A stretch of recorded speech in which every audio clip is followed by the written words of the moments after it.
Hey yo, what's up you guys? It's me Xavier with the assembly for the, for USB, hard drive. So let's get started.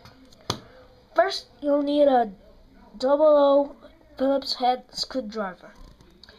And then just remove this screw and this screw. Let me put you guys down for a second so I can unscrew.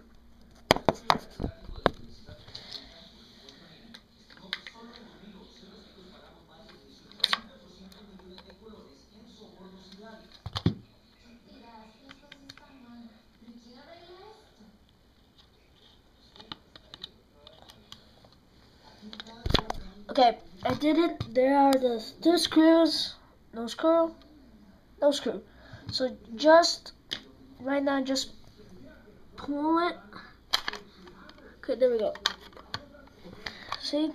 So just pull it. Don't do it too hard because you might break this. So here we go. This is a 160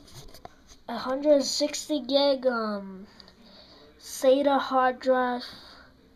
I don't know why isn't it focusing, but that's it. So this actual hard drive is not working, it's failure. So to put a new one, just remove this. Wait. Okay, there we go. So I pulled it from the hard drive, which was like this, which was like this, and just pull it from side to side, and there you go. So this was my how-to instructions guide if you have one like this. So I hope I helped you with something. So bye bye.